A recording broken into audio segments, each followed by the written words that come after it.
Hey YouTube, Parson Rick coming at you on a Sunday. Well, now that we've fallen back, it's later in the day but earlier in the afternoon than it was last week at this time. Uh, Sitting out here in my new tent, and I think because of all my restrictions this year, I didn't get my third shed built, and so I got one of these things to keep things out of the rain and to let I've got a lot of bare dirt here and let it dry out. I'm hoping. I'm hoping. Smoking a AJ Fernandez New World cigar, and this is the Red Band, which is my favorite of these box press.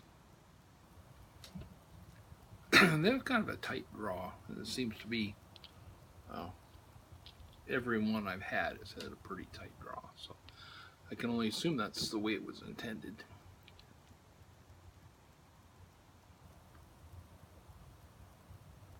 Had a busy week.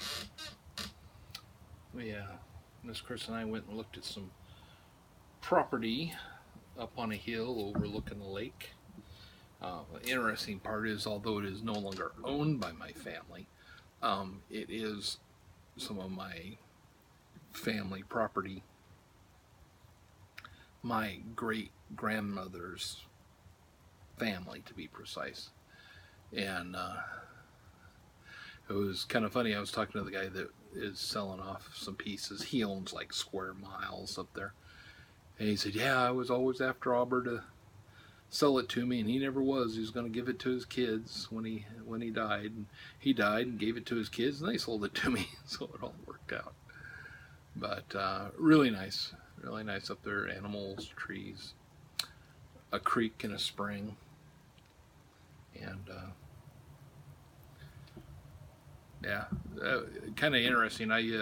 I hadn't been up there since I was a wee kid.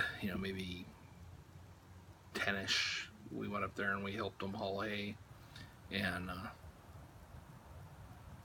I was looking at the aerial photos and I thought, man, where are all those fields? And turned out that the property we were looking at had been overgrown for 20 years, but it used to be one of the hay and pasture fields. And the guy said, "Yeah, I forgot I even owned this. I wish I had that problem." But so we'll see. It's kind of tight to get to. Got a gravel road that goes twink like that, and there's power close, but you don't really need power anymore. When I was contracting back before Y2K, I put together houses that had no incoming utilities at all. You know, we did one that was awesome. It was on the top of a hill, and it had 4,800 square foot, 3-story log home, and a 2,400 square foot garage. Built them all with the solar array, and never even used a generator, and had no incoming utilities, no water, no nothing, and well, quite the place. It was a stockbroker. The house was all like 12 volt and stuff. It was a really interesting place.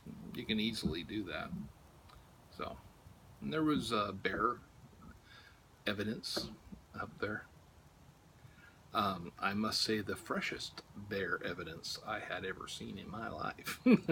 So I was keeping the head on a swivel while we were up there. And of course, there's other big predators in that area, and plenty of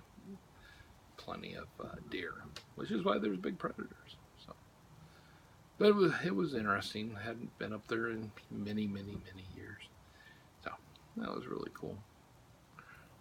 Had our club meeting today, Clean and Sober Motorcycle Club, and after 5 years, I stepped down as the road captain, the guy who decides when we're going and how we get there, and where we're going and how we get there.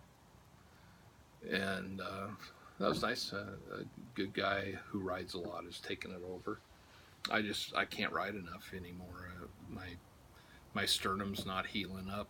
Apparently, I wasn't supposed to be riding 3 months after my getting my chest cracked open. So, oops, mea culpa. And it's been okay, but we got this put up, and so I'm inside of it.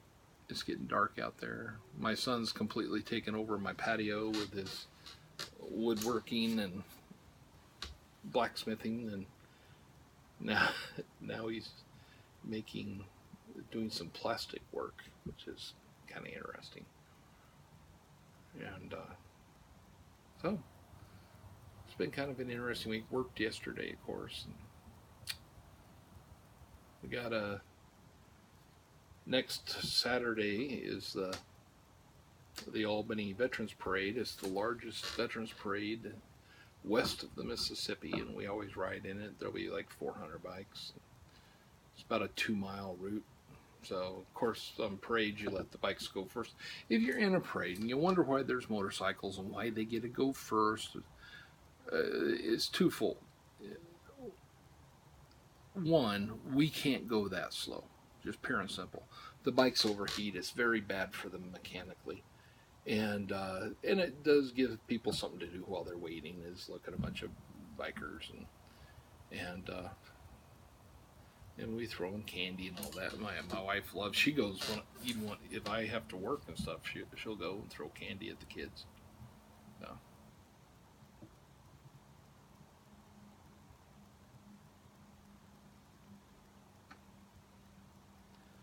So seems like we've been doing a lot, but I don't know. How about you? Life going good? Excellent. Went down to buy the next book in that dwarf series from the local Barnes and Noble, and they didn't have it. They didn't have any of them, so my daughter just Amazoned it. It'll be here in a few days. I hate it when you get hooked on a series and it's not great. I mean, I'm not anxiously, oh, what's going to happen next? I can pretty much tell what's going to happen next. But it's good enough to keep going. I picked up another book yesterday from my pile, and I read 5 or 6 lines, and it had the first paragraph had some real good stuff in it, but then they started into the story, and I was going, my daughter had given me the book, and she goes, yeah, that's kind of what I thought about it too. Well, then why did you give it to me? It's like the first one in a series. What are you trying to do, your poor old dad? Oh, well, she was out here a minute ago. She doesn't like this cigar. And she doesn't want to be on video at all. But she watches and she responds. So that's cool.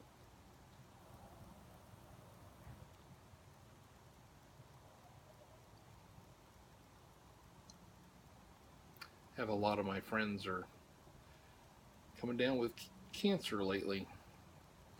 That's not good. I don't like it. One of them's starting to get some heart problems, and I don't like that. Just, it's okay if I go through it, but I don't like. I think part of it is I'm not a very good caregiver, so I don't really know what to do when people are sick or hurt, and it's usually whatever I do is inappropriate generally. That's my basic response to sadness is a bad joke. There's nothing I get. It's out before I even think. I mean, holy cow! When I'm doing a funeral, excuse me, doing a funeral, I have a hard time.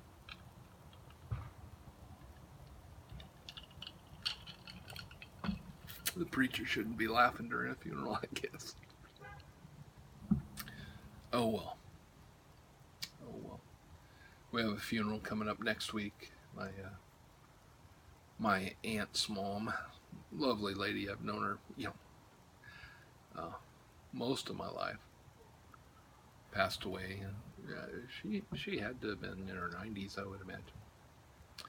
So that funeral is next Monday, but most of my family's in Oregon, up at the other end right now, and hopefully I'll get to see them soon. So really, nothing of consequence to offer. Um, yeah, sorry. Haven't watched any good movies. Haven't read any good books. Having a fine cigar. Been smoking uh, more pipes, of course, as the weather turns. Put up my tent. I'm enjoying that, and I've managed to waste 11 minutes of my life, and I'm sorry about what I've done to yours. But please be very well. Uh, Bad stuff's going on. Just be well. God bless.